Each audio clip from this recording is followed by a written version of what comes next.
বিহুৰ বহুত বিহু প্ৰগ্ৰাম নাছিলোঁ এই ৰঙালী বিহুটোত আপুনি কেনেদৰে আগবাঢ়িম বুলি ভাবিছে আৰু অসমবাসীৰ ৰাইজক কি জনাব? প্ৰথমতে মই সমূহ অসমবাসী ৰাইজলৈ অসমীয়া নৱবৰ্ষ আৰু ৰঙালী বিহুৰ আন্তৰিক শুভেচ্ছা জ্ঞাপন কৰিছোঁ।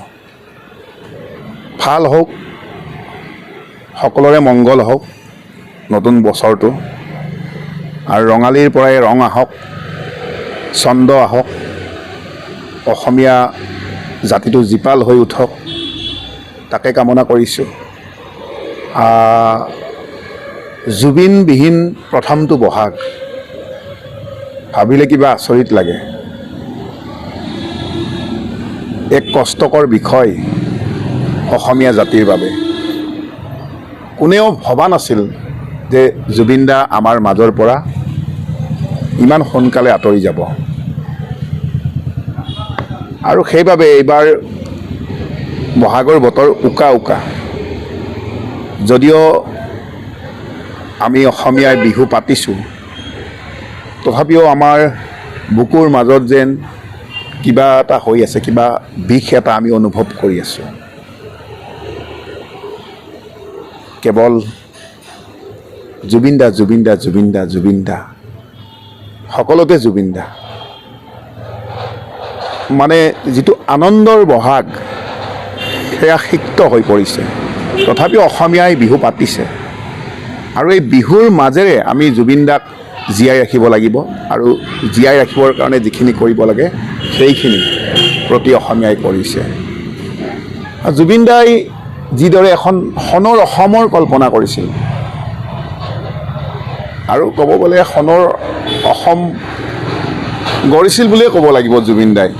কাৰণ অসমখনক এক নতুন ৰূপ দিছিল গানৰ জৰিয়তে বা তেওঁৰ আদৰ্শ, যি মানৱীয়তা, যি আদৰ্শ, যি মূল্যবোধ, যি সত্তা আছিল, সেইবোৰৰ দ্বাৰাও অসমখনে এক নতুন ৰূপ পাইছিল। গান, ব্যক্তিত্ব, জুবিনদাৰ কবিতা বা জুবিনদাৰ সংস্কৃতি, অসমীয়া সংস্কৃতি জীয়াই ৰখাৰ কাৰণে যিখন যুঁজ, যিখন সংগ্ৰাম, সেইখন তেওঁ জীয়াই থকাৰ শেষ দিনটোলৈকে তেওঁ সেই সংগ্ৰামখন অব্যাহত ৰাখিছে। গতিকে অসমীয়া জাতিক বহুতখিনি দি থৈ গ'ল, আমি কেতিয়াও সেই অৱদান আমি পূৰণ কৰিব নোৱাৰিম। কিন্তু আমি সেই জুবিনদাৰ যিখন কল্পনাৰ সোণৰ অসম, সেইখন আমি গঢ়িব লাগিব। জুবিন দাই গঢ়ি থৈ গৈছিল, কিন্তু আমি আকৌ গঢ় দিব লাগিব।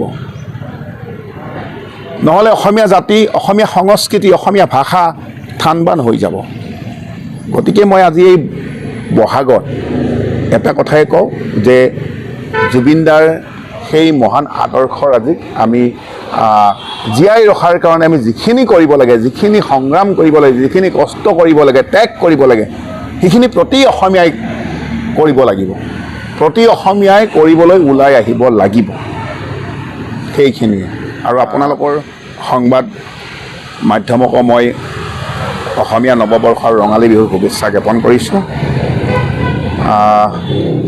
জুবিন দা অমৰ হওক, জুবিন দা অমৰ হৈ থাকক।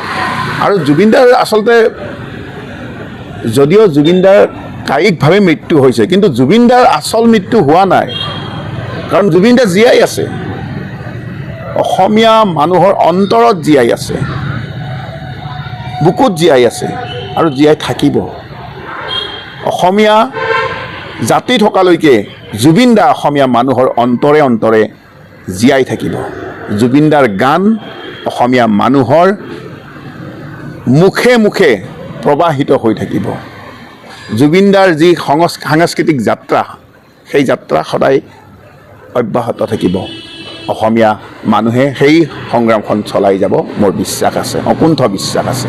ধন্যবাদ।